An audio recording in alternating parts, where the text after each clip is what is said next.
बिस्मिल्लाहिर्रहमानिर्रहीम। नाज़रीन, बहुत शुक्रिया आपने वक्त निकाला ये वीडियो देखने के लिए। नाज़रीन, मेरे साथ मौजूद है मोहम्मद उसामा अली। आप इनको बड़ी अच्छी तरह से जानते हैं। एस्ट्रोलॉजर हैं, बिजनेस कंसल्टेंट हैं और रिलीजियस स्कॉलर हैं। उसामा साहब जो है इस वक्त पाकिस्तान के जो कैपिटल इस्लामाबाद है वहाँ से मेरे साथ मौजूद हैं। इमरान खान की रीलोकेशन की बातें करते करते उसामा साहब जो है ना वो खुद रीलोकेट हो गए हैं और इस वक्त शहर इक़्तिदार में मौजूद हैं। उसामा साहब कैसे हैं आप? खैरियत से हैं? ठीक हैं? जी, मैं खैरियत से हूँ। आप सुनाएँ क्या हाल है? लगता है आपको इस्लामाबाद जो है ना वो रास आ गया है। जी, ऐसा ही है। मैं तो एयर इंडेक्स इसका देख के जो है काफ़ी एक्साइटेड हूँ और अच्छा है, ज़िंदगी के 4 दिन बढ़ जाते हैं अगर अच्छा साँस ले लेंगे तो। हाँ, ज़ाहिर बात है लाइफ स्पैन आपका बढ़ जाएगा। बहरहाल मेरी दुआ है कि आपने जो हिजरत की है अल्लाह इसमें बरकत डाले और वैसे भी आपको पता है कि हमारा मानना है कि हिजरत में बरकत है और यही इस्लाम की तालीमात हैं कि चलें अल्लाह ताला इसमें बरकत डाले। उसामा साहब आज बड़ा इंपॉर्टेंट टॉपिक है। 2-3 चीज़ों के ऊपर मैं चाहता हूँ कि मेरे नाज़रीन जो सुनने वाले हैं, जो आपको सुनने वाले हैं, उनको आप गाइड करें। आपको लग रहा है कि ये देखें ना जो मखसूस नशिस्तों वाला मामला था उसके ऊपर शेर अफजल मरमत साहब का जो बयान है उन्होंने कहा है कि सुन्नी इत्तेहाद कौंसिल के साथ इल्हाक करना ये हमारी गलती थी और उधर से जो साहबजादा साहब हैं उन्होंने भी बयान दे दिया है कि तहरीक इंसाफ के दोस्त जो हैं इन मामलात को अपने घर में हल करें। मैं अगर बात करूंगा तो फिर नया पंडोरा बॉक्स खुल जाएगा। मेरा ख्याल है ये सारे लोग मिलकर कहीं चेयरमैन साबिक चेयरमैन हमारे तो हम चेयरमैन ही हैं इमरान खान साहब, उनकी ज़िंदगी को कहीं स्टेक उनके ऊपर कंप्रोमाइज़ तो नहीं कर रहे? देखिए, बिस्मिल्लाहिर्रहमानिर्रहीम, अल्लाहुम्मा सल्लि अला मुहम्मद व अला आले मोहम्मद।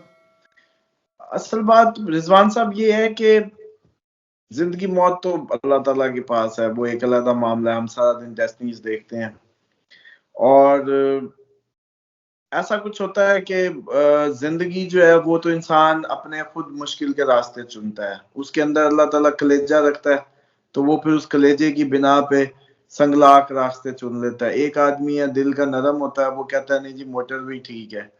दूसरा कहता है नहीं, मैंने जो है शॉर्टकट मारना सीधा, ऊँचा-नीचा रास्ता है फिर क्या हुआ? तो मसला ये है कि जिस दिन आप पैदा होते हैं ना सर, उसी दिन आप अपनी मौत को तो इसीलिए कहते हैं जी मुकर्रर हो जाती है। वो इसलिए मुकर्रर होती है, वो आप जिस ख़वास को लेके पैदा हुए हैं, आपने उसी का अंदाज़ अपनाना है, फिर उसी ट्रैक पे चलना है, फिर उसी ही तरह की मौत को अट्रैक्ट करना है आपने। मतलब एक बिस्तर की होगी, एक मैदान की होगी। तो मैं समझता हूँ खान साहब तो अपनी जो मैदान की जो लाइफ़ का एंड है वो डिफाइन कर रहे हैं और इस टाइम सबसे बेस्ट किसी मर्द के लिए यही होता है कि मर्दों की तरह जैसे कहते हैं ना कि सामना करके अपना आकबत को सुधारे और कुछ कर जाए। जिस तरह से वो रास्ता जो उन्होंने चुन लिया सारे ज़माने से टकराने का, तो उसका डेफ़िनेटली लोग अब इस बात को बड़ा माइंड करने लगते हैं, लेकिन आप समझें कि मालिक के कुदरत का जो निज़ाम है, उसमें मैदान में बड़े-बड़े सूरमा उतरते हैं और इसीलिए उतरते हैं कैसे-कैसे कायनात के शहज़ादे जैसे कहते हैं रेगिस्तानों की उसकी नज़र हुए, लेकिन किस वजह से? क्योंकि उन्होंने जो रास्ता चुना उसी से डिफाइन हुआ। तो ये तो इसलिए बात थोड़ी-सी मुझे लंबी करनी पड़ी कि आपने उनकी लाइफ़ की बात कर दी कि वो जी इनकी किसी भी हरकत से या उससे उनको कोई फ़र्क नहीं पड़ रहा। लोग और इमरान खान एक हैं। दरमियान में देखें जी इमरान खान का नाम लेके कोई वोट लेके आ जाएगा, तो कोई मसला नहीं है, अगर 2 नंबरी करेगा तो लोग फिर उसको पकड़ लेंगे। तो ये तो इमरान खान और लोगों का डायरेक्ट कनेक्शन है। दरमियान में शेर अफ़ज़ल मरवत आ जाए, गौहर आ जाए, कोई और आ जाए, 2-4 और आ जाएँ, ये आएँ और जाएँ, डज़न्ट मैटर फ़र्क नहीं पड़ता। किधर गए वो सारे? असद उमर को पीटीआई का सेकंड फेस गिना जाता था, किधर गया? परवेज़ खट्टक साहब जी वज़ीर आला हैं, पहला वज़ीर आला इनका।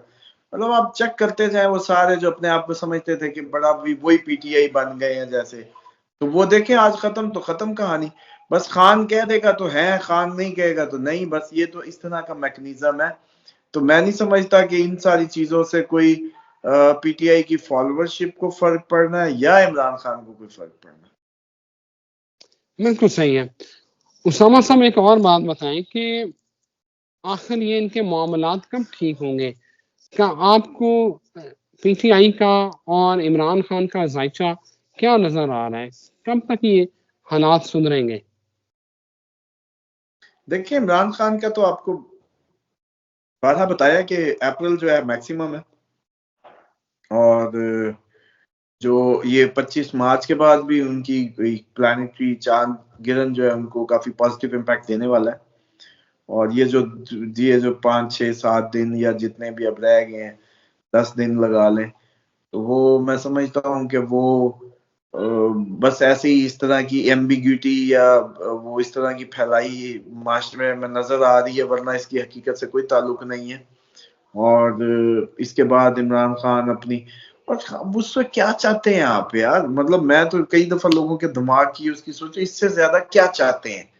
कौम को खड़ा कर दिया, इतनी लोगों को मोबिलाइज कर दिया, सिस्टम के पूरा सिस्टम ने जोर लगाया, लेकिन उसके लोग खुद ब खुद जाके वोट डाल आए। अवेयरनेस की इतनी बड़ी कौम को करवट दे गया, लोगों के मुंह में जबानें डाल गया। अब और क्या करे? इससे ज्यादा क्या करे? इससे आगे तो इन्हीं को करना है जो करना है।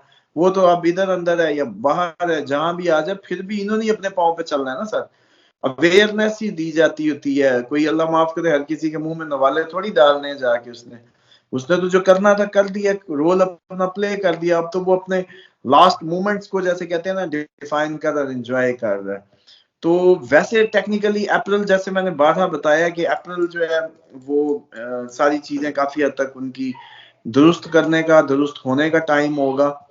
और लेकिन ये जो कोलीग्स के इशू हैं, जो पार्टनर्स के इशू हैं, जो जैसे उनकी मैनेजमेंट कह लें या जो भी, ये तो अभी रहेंगे 2025 के अप्रैल तक रहने हैं। लेकिन ओवरऑल जो बाहर के मामला या जिंदगी की ओवरऑल जो प्रॉब्लम्स है, वो अप्रैल से वाइंड अप होती नजर आती हैं। और काफी हद तक उनमें एक 25 मार्च और फिर 8 अप्रैल, ये दो जगह फिर एक टर्निंग पॉइंट देंगी, जिससे लगता है कि काफी अगर पॉजिटिव, जैसे कहते हैं ना, इम्पैक्ट्स आएंगे इनके ऊपर। बिल्कुल सही है। उसामा साहब, नून लीग अपनी हारी हुई सीटें जीत रही है, रिकाउंटिंग हो रही है और इलेक्शन कमीशन जो है ना वो नून लीग को जितवाई जा रहा है। हम तो ये सोच रहे थे कि रिकाउंटिंग में तरीके इंसाफ जीतेंगी, लेकिन यहाँ उल्टी गंगा बहना शुरू हो गई है। देखें, ये जो भी मैंने, आप लोग जब पूछते होते हैं तो मैं हमेशा आपको, आप कहते हैं जी कोई अच्छी खबर, कोई अच्छी बात, तो मैं हमेशा यही कहता हूँ कि देखें, मार्च अप्रैल तक तो कोई अच्छी बात नहीं है। अगर कोई अच्छी बात शुरू होनी है तो अप्रैल के बाद ही होनी है। वो भी ये है कि ये जो रवैया है, कम से कम ये खत्म हो जाएगा, जिससे एक अजीबोगरीब तासुर मिल रहा है।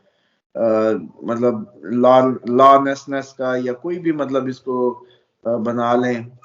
तो वो जो तासुर है वो अप्रैल के बाद मुझे लगता है कि दुरुस्त होगा, वरना उससे पहले तो यही होगा। उसामा साहब, डॉक्टर आफिया सदीकी, शहबाज शरीफ और अमरीकी सफीर डोनाल्ड ब्लूम की मुलाकात हुई है।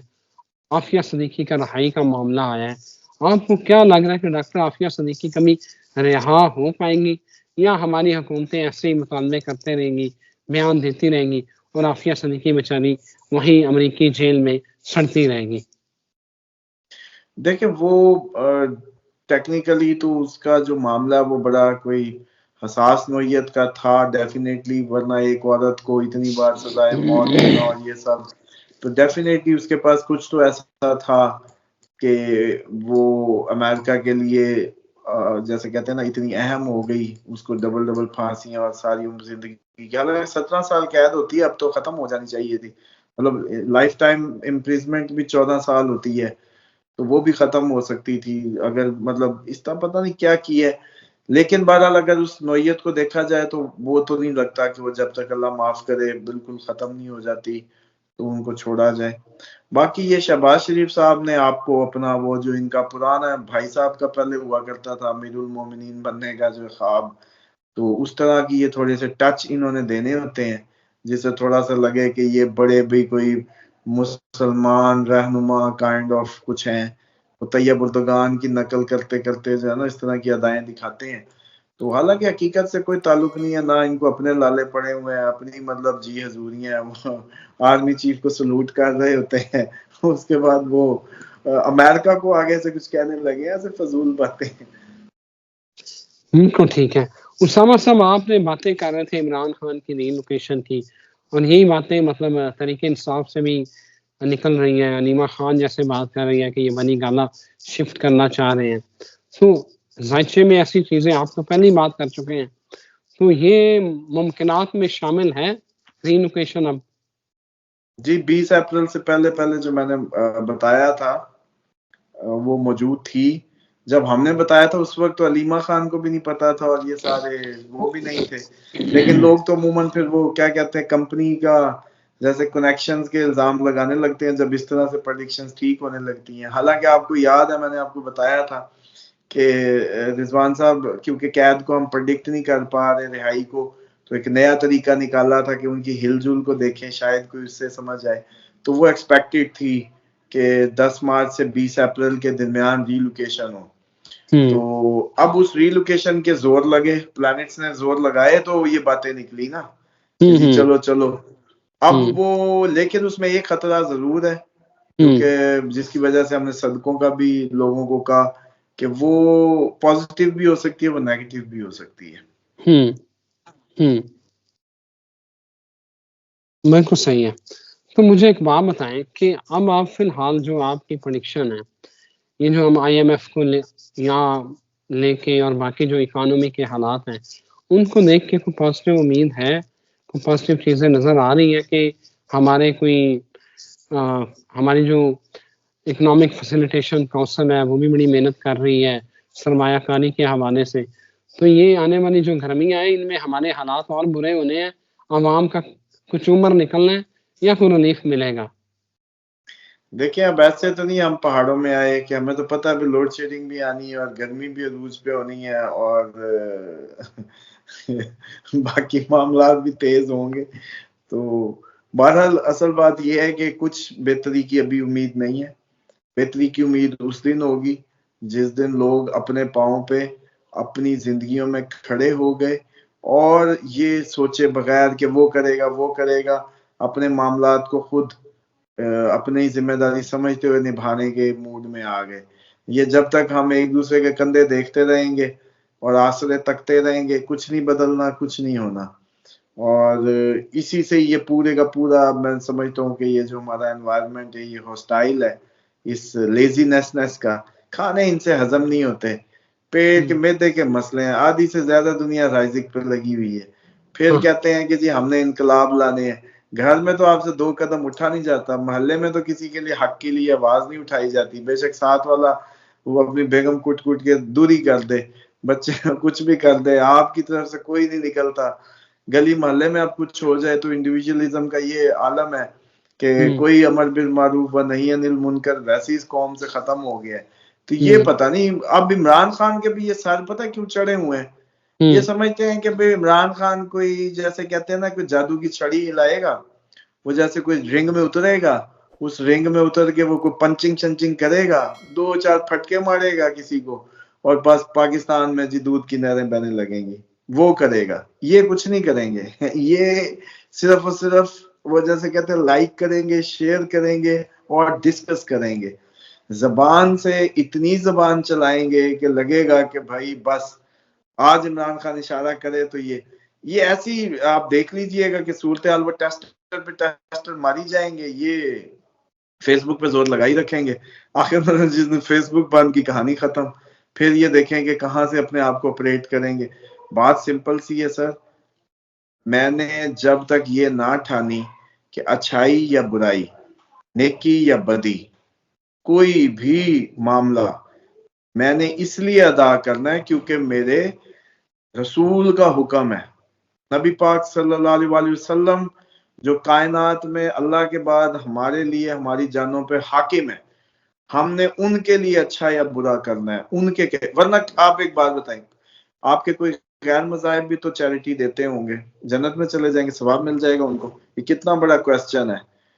आपको सवाब इसलिए मिलना है कि आप लास्ट कमांड्स या लेटेस्ट वर्जन के फॉलोअर हैं, जो आखिरी नबी हैं, पहले भी हैं आखिरी भी हैं। खैर ये मैं फिर तस्हीह कर देता हूँ तो बात का अव्वल भी है, आखिर भी है। अच्छा, उनके मानने वाले होने की वजह से जब आप कोई अमल करते हैं तो सवाब मिलता है, वरना वो जैसे मैं कई दफा उसकी भी मिसाल दे देता हूँ तो वो लोग भी कहेंगे एंजेलिना जूली भी बड़ी चैरिटी मुहिम चला चुकी है, तो ये नहीं है कि वो जन्नत को सुधार जाएगी। तो बात ये है कि ये जो अमल है ना, वो आप लोगों को, आपको, हम सबको, इमरान खान तो एक चिंगारी है, एक अलादीन का चिराग समझ लें, जिससे रगड़ के कुछ चिंगारी आप में पैदा हो जाए, आप लोगों को भी कोई गैरत आ जाए या कोई जैसे कहते हैं ना गैरतमंदाना ख्यालात आने लगे कि आप में कुव्वत अमल पैदा हो जाए, ये काम है उसका। ये काम नहीं है कि बस वो आप घरों में बैठे रहें, बेहतरीन मतलब तज्जिए करें और एक दूसरे को खानदान में लड़े मरे और जबानें चलाएं, अमली तौर पे जो मर्जी हो जाए, आप लोग कोई इंसाफ के लिए ना निकले, ना आवाज उठाएं, ना गली का इंसाफ कायम करें, ना आप मोहल्ले को ठीक करें, और फॉलोअर आप इमरान खान के हो, फजूल बातें हैं। और इस वजह से ही अब तक कुछ नहीं हुआ, ये सिर्फ एक वोट का बहाना मिला, वो क्योंकि चोरी चोरी था, जाके सारे डाल के आ गए, बस इससे ज्यादा क्या। फिर वो कई दफा मुझे मुझे याद आ गया, आपकी प्रोग्राम से कॉल्स आती थी, वो कहते थे कि यार हमारे खित्ते को आपने ये कह दिया, हमने फलानों का हशर किया, हमने अटक पे फलानों को रोका, बड़ी उन्होंने कहा कि जट बड़े बहादुर थे इधर और उन्होंने भी बड़े खून बहाए हैं, और बड़ी उन्होंने ना फोन करके मुझे कहा कि आपने जी हमारी रेजिस्टेंस भूल गए हैं, फलानी फलानी सब। बात यह है कि पुरानी को भाई मैंने क्या करना है, पठान हो, जट हो, राजपूत हो, सब मिट्टी है। अगर आज में जिस वक्त में जिहद या जिस वक्त में इंसाफ के लिए उठने या इकोनॉमिकली कोई सोच ही नहीं रहा कि ये सारी कहानी इनकी खत्म करो भाई, क्या नून लीग, क्या पीटीआई, क्या कहानियां शुरू, गरीब मर रहा है, सारे मिलके क्यों नहीं बैठ सकते? कोई नहीं है दुनिया में जो इनको कहे कि आ जाओ भाई, किस उस पे उनकी सीटें उनको दो, जिस जिस की सीटें हैं गिनो, काउंटिंग करवाओ, कोई मतलब आपके यहाँ मतलब पुराने दौर में तो पंचायतें मसला हल कर दिया करती थी, अब यानी कि वो उस तरह के काबिल एहतराम न्यूट्रल लोग ही नहीं रहे कि जिसपे तीनों फरीक इकट्ठे हो जाएं, चारों फरीक इकट्ठे हो जाएं। ये कितना बड़ा फुकदान है। तो फिर अब कोई कहे हम जट, हम राजपूत, हम पठान, हम फलाने और हम ये कहानियां ही है ना, तो अपने पास ही रखें। जैसे कि हमारे माशाल्लाह उलमा किराम भी अब एक्सपायर होने को हैं कि इन्होंने दुआएं इतनी मांगी भाई, इनके पीछे इतनी दुआएं मांगी, और भाई अगर कबूल नहीं होती तो फिर ऐसी दुआ का क्या करना है आपने? आप लोग अपने मुंह तो बनाएं कि आपकी दुआएं कबूल हो। मतलब हम सालों से दुआएं मांगी जा रहे हैं, कश्मीर भी हमने दुआओं में मांगा है।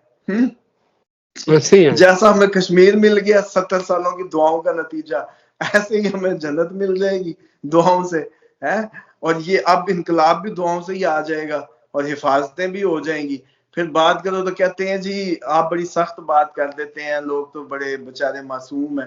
फिर मासूमों को छोड़ो, जो करता धरता है वो तो मट्टी नहीं खाते ना, मासूमों को छोड़ो। और मेरा मुखातिब, और ये अमूमन ये भी इल्जाम आता है बाज़ औक़ात बात करते हुए कह देते होते हैं कि नुक्ताचीनियां सारी हम पे करनी याद आती हैं।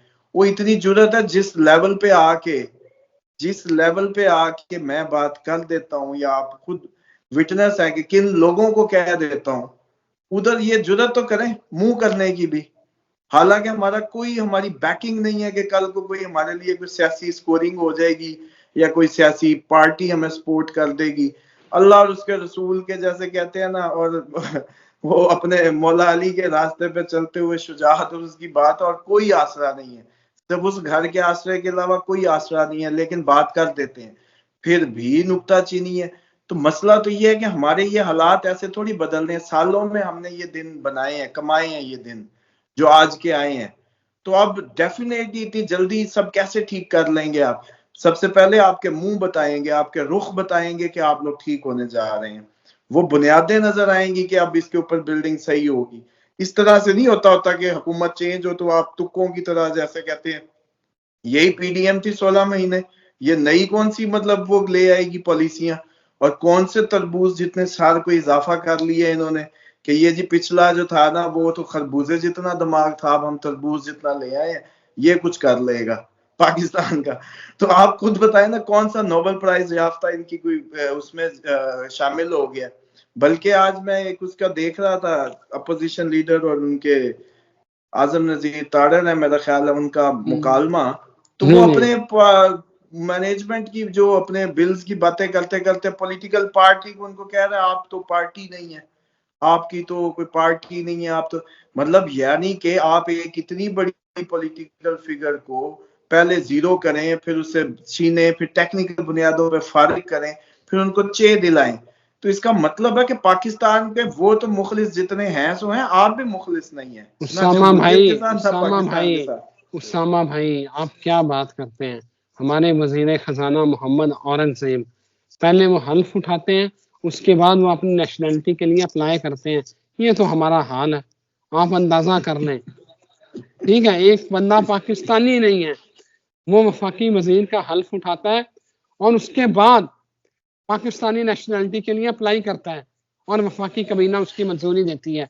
आप क्या बात करते हैं, वो बंदा। अच्छा वैसे हैरान हूँ, एक बात मुझे जो है ना क्रेडिट देने दें। उसामा भाई, हम सुनते थे इमरान खान नशई है, इमरान खान कोकेन करता है, इमरान खान नशा करता है, वो एक दिन भी जो है ना वो जेल में नहीं रह सकता बगैर नशे में। लेकिन यकीन करें, कम से कम उसने इस झूठ का तो पर्दा चाक किया है ना, पता चल गया कि यार वो कोई नशा नहीं करता, वो नीट एंड क्लीन है। ये तो मेरे अपने मतलब जिंदगी का एक्सपेरिमेंट है कि यही लोग जो इसका प्रोपेगेंडा करते हैं, उनमें कोई हमारे भी अजीज दोस्त थे, तो उन्होंने कहा नहीं नहीं ये बंदा तो सप्लाई करता है। मतलब ऑफिस में बैठे ही जहाँ कहीं मुलाकात हो रही, तो उसने कहा ये तो देता है, ये जो बैठा हुआ है यही है जो सप्लाई करता है। मैंने कहा यार, अब आप जैसे मेरे अच्छा एक ताल्लुक है, बाएतमाद रिश्ता है, तो अगर आप कहें तो यकीन तो करना ही है। तो मैं बड़ा इस बात पे ना यकीन कर गया, जैसे मैंने कहा यार ये मतलब कमाल बात है, इतना मतलब सीरियस रिलेशन है और ये मुझसे तो नहीं वो कर सकता। तो ये पिछले दिनों जब कैद हो गई और लंबा टाइम हो गया, तो फिर दोबारा किसी शादी पे मुलाकात हुई, तो मैंने कहा सुनाओ भाई, ये एक नशई कितने दिन बगैर उसके रह सकता होता है। तो बड़ी ढिठाई से हंस के कहा भाई वो तो बस ऐसे प्रोपेगेंडा था। भाईजान मतलब नहीं, कमाल है यार, उसामा भाई, उसामा भाई अभी बहुत सारे लोग हैं जो कहते हैं नहीं नहीं उसको सप्लाई हो रही है जी, अभी भी उसको जेल में मिल रही है, वो दे रहे हैं जी, कहीं जो है ना वो मतलब उसको कोई नुकसान ना हो जाए। मतलब आप अंदाजा करें ना, आप अपने पूरे जो जेल का सिस्टम है उसकी मां बहन कर रहे हैं यार। नहीं उसको छोड़ दे, मैं कहता हूँ सारे पीनी शुरू कर दो फिर उस जैसी, ताकि आप भी उतनी की जो है ना कोई सियासत में कोई सीटें ले जाओ, कोई सिस्टम को जैसे कहते हैं लोगों को इंस्पायर कर जाओ। अच्छा भले मजे की बात यह है कि वो हीरोइन के सूटे लगा रहा हो जेल में और बाहर सारों को वक्त पड़ा हो, मतलब पूरा मशीनरी हिली हो, तो ऐसे सूटे आप भी लगा लो यार, हमें तो काम चाहिए, कोई भी किसी तरह भी कर ले। तो वो ऐसी फजूल बातें, ये कैरेक्टर असैसिनेशन पुराने टूल्स हो गए इस माशरे के, ये कब नहीं हुए। देखें मैं सियासी लोगों गुफ्तगू में कभी भी ये बात तो नहीं करता होता, लेकिन ये पुराना स्टाइल है दिमाग को खराब कहना। नाउज़ुबिल्लाह मिन ज़ालिक, हम तो कुछ भी नहीं है, ये पूरी कायनात कुछ नहीं है। और कायनात की सबसे बेहतरीन हस्ती को जब दीवाना कहा गया या ये जसारत की गई, तो सिर्फ तो बस छोड़ दें, ये हमेशा से हमेशा रहेगा। जब भी सिस्टम के खिलाफ कोई खड़ा होगा, सिस्टम अपना पूरा गंद उठा के उस पर डालने की कोशिश करेगा। लेकिन लोगों को समझना इस बात को है कि वो सिर्फ आपको एक बेंचमार्क के तौर पे या मशले राह के तौर पे या इस्तारे के तौर पे या जैसे कहते हैं ना कि वो कुतुब मीनार के तौर पे सिर्फ राह दिखाने के लिए होता है। वो कोई नोटियां चबा चबा के मुंह में डालने के लिए भी नहीं होता, और वो सिर्फ अकेला जाके आपके लिए लाड़ मार के मरने के लिए भी नहीं होता। लेकिन इन्होंने ठेके पे रखा हुआ है, जब भी इस कौम के लिए कोई खड़ा हुआ, इन्होंने कायदे आजम को क्या सेव किया, ज़ियारत में बेचारा दम तोड़ गया, रास्ते में उसकी वो सुने एम्बुलेंस खराब होगी, बड़ी खतरनाक बात है। ये कौम है अभी इसकी। चलो जी भुट्टो पे बड़े लोगों को एतराज होगा, बड़े लोगों को उनके मामलात पे इत्तेफाक होगा, लेकिन यार एक दफा यूएनओ में तो इमरान खान ने एब्सोल्युटली नॉट जैसे कहा, वो भी तो यही काम कर रहा था, वन करेंसी की बातें कर रहा था, इस्लामिक ब्लॉक की बातें कर रहा था, मजाक मजाक में आज वो बरी हो रहा है, आज बरी हो रहा है मरने के बाद। तो जहां ये कौम में ऐसी फजूल, अब मसला ये है कि अच्छी बातें हम मौसम कुश कौम है, मौसम कुश कौम है, हमने सर देखें और उसामा भाई, और मैं नहीं समझता कि इमरान खान, तो मैं समझता हूं कि जो बारहा बता चुका हूं कि अपना काम पूरा कर गए, उन्होंने जो करना था वो कर चुके हैं। इससे ज्यादा कुदरत, अब अल्लाह माफ करे, इससे ज्यादा क्या इज्जत और मकाम देगी कि लोग उसके लिए जीते मरते हैं, उसको अपने बच्चों की तरह दुआएं देते हैं, सदकात उसके नाम पे देते हैं, और पूरी की पूरी ये कौम बगैर रुपया खर्च की उसके नाम पे 180 सीटें दे आई या वोट डाल आई, सो कॉल्ड व्हाटसोएवर। चलो 180 नाम भी हो तो बगैर तो इधर देख के आज तक कोई इलेक्शन हुआ ही नहीं ना। तो मैं समझता हूँ कि वो अपना काम कर गए। कौम को अपनी जैसे कहते हैं आम जिंदगी से अपने मामलात में वही करैक्टर अपनाना होगा और सिस्टम में आवाज उठानी होगी। अपने हर जगह, हर गली में, हर मोहल्ले में पहले अपने जिंदगियों में अदल कायम करें, अपने खानदानी मामलात में अदल कायम करें, वही जुर्रत का मुजाहरा करें जिस जुर्रत की वजह से इमरान खान आपको पसंद है। फिर कोई अगली बात है, बाकी उसका तो अल्लाह माफ करे। देखें अब ये जो अब यही इंडिकेशन आ रही है जो रीलोकेशन वाली, मैं हमेशा बता रहा हूँ पॉजिटिव भी है नेगेटिव भी है। तो खुदा न खास्ता किसी और रुख में जाए तो फिर क्या कर लेंगे। तो फिर यही बातें हैं कि ये वक्त को रोने और पीटने का नहीं है, हर बंदे ने अपनी कब्र में जाना। वो तो अपना, वो जैसे कायदे आजम से पूछा गया भी मोहम्मद अली क्या क्या क्यों ये सारा कर रहे हो, कहते थे कि मैं सिर्फ ये सोचता हूँ कि जब मैं खुदा के सामने जाऊं तो मैं जाके सिर्फ कहूँ कि आई डिड माई बेस्ट, बस आई डन माई बेस्ट। तो बात यह है कि हर बंदे को, खुदा के बंदे को तो अपने खुदा के सामने सुरखरू होना है कि भाई मेरे सामने मैदान आया था तो मैंने यूं कर आया हूं जैसे मुझे समझ आई तेरे हुक्म के मुताबिक। तो इमरान खान तो अपनी कब्र सीधी कर रहा है, आप लोग किस चक्कर में बैठे हैं। बिल्कुल ठीक है, नहीं बिल्कुल ठीक है। Thank you very much Usama भाई, थैंक यू सो मच, आपने वक्त दिया। नाज़रीन एक नई वीडियो के साथ फिर हाजिर होंगे। उसामा साहब ने बड़ा अच्छा आपको ये बात की है कि यार इमरान खान ने अपना काम किया, इट्स योर ड्यूटी कि आप अपनी जो है ना वो जो उन्होंने कहा है उसके ऊपर अमल करें और अदल कायम करें और उस जुर्रत और बहादुरी का मुजाहरा करें जो वो जेल में बैठा कर रहा है। उसामा साहब थैंक यू सो मच, आपके वक्त का फिर हाजिर होते हैं एक नई वीडियो के साथ। इजाजत दें, अल्लाह हाफिज।